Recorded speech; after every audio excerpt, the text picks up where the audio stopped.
My fellow Americans, tonight, with a heart full of gratitude and boundless optimism, I profoundly accept this nomination for President of the United States.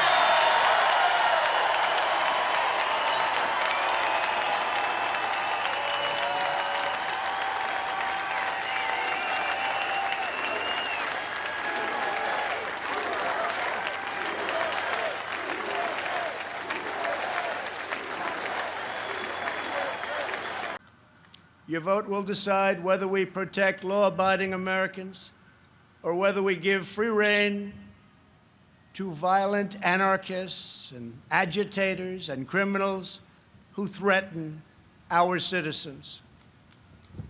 And this election will decide whether we will defend the American way of life or whether we will allow a radical movement to completely dismantle and destroy it.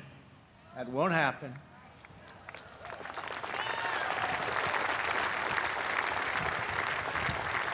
At the Democrat National Convention, Joe Biden and his party repeatedly assailed America as a land of racial, economic, and social injustice.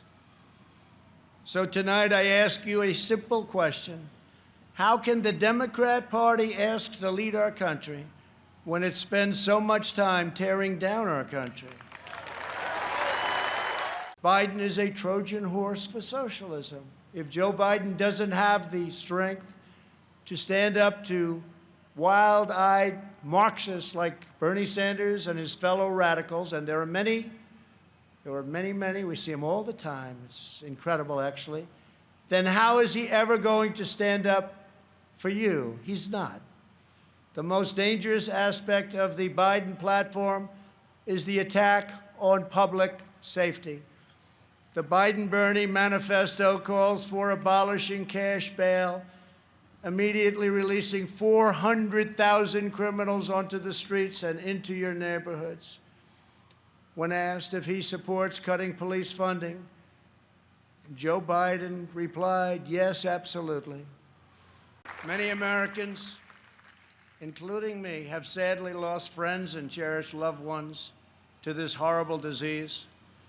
As one nation, we mourn, we grieve, and we hold in our hearts forever the memories of all of those lives that have been so tragically taken, so unnecessary. In their honor, we will unite. If we had listened to Joe, hundreds of thousands more Americans would have died.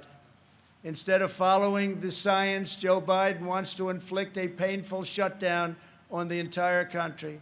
His shutdown would inflict unthinkable and lasting harm on our nation's children, families, and citizens of all backgrounds.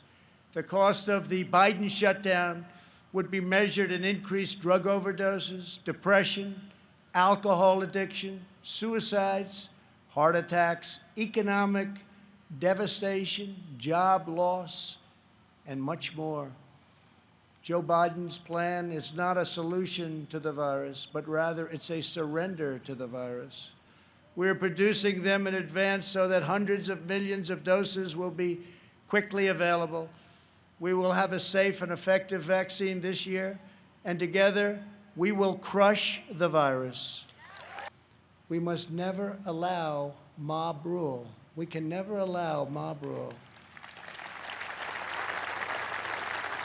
In the strongest possible terms, the Republican Party condemns the rioting, looting, arson, and violence we have seen in Democrat-run cities all, like Kenosha, Minneapolis, Portland, Chicago, and New York, and many others, Democrat-run.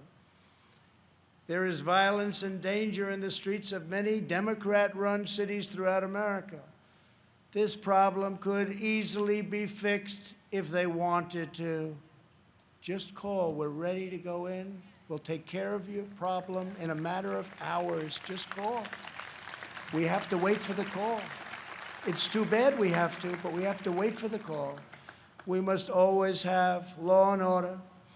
All federal crimes are being investigated, prosecuted, and punished to the fullest extent of the law.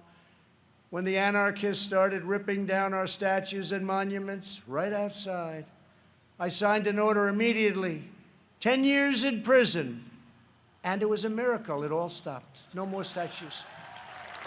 They said, that's just too long, as they looked at a statue. I think we'll rip it down. Then they said 10 years in prison. I think that's too long. Let's go home.